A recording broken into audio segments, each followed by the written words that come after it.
They used to tell the story only in whispers, back when the world still believed forgetting was harmless. The myth had no name anymore. Names were the first things it took.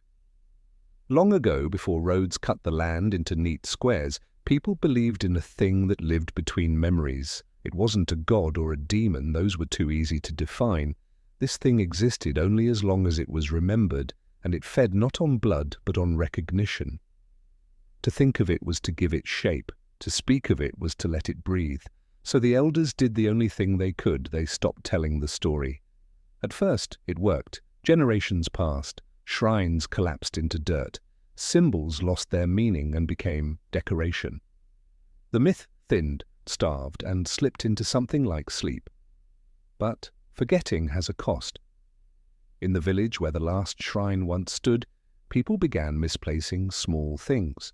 A set of keys, a wedding ring, a child's name on the tip of a mother's tongue.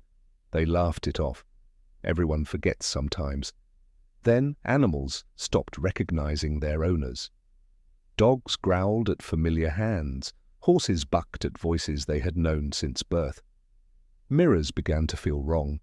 Faces looked familiar but distant, like recalling a dream that didn't belong to you. Old journals started changing. Ink faded selectively, not with age, but with relevance. Sentences vanished mid-thought. Family trees lost branches. Photographs blurred where people used to stand.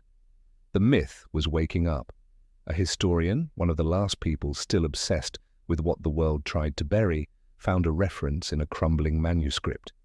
Most of the page was gone, but a single line remained, written over and over, as if the author feared forgetting it even as they wrote. If it is not remembered, it will remember you. The historian followed the clues to the forest beyond the village, to a ring of stones half swallowed by moss. At the center stood a cracked slab, etched with symbols no one could translate anymore. Standing there made his head ache, like trying to recall a word that had never existed. That was when he realized the truth. The myth didn't want to be worshipped, it wanted to be acknowledged. For centuries, it had been starved by silence. Now it was feeding again, on lost names, erased faces, forgotten lives. Every memory it consumed made it stronger, more solid. Soon, it wouldn't need belief at all. The historian tried to warn people, but his notes kept erasing themselves. His recordings turned to static. Even his own reflection began to look unfamiliar. He wrote one last message and carved it into the stone, cutting deep enough that forgetting couldn't reach it easily. When the villagers found the stones weeks later, there was no sign anyone had been there, only a new myth.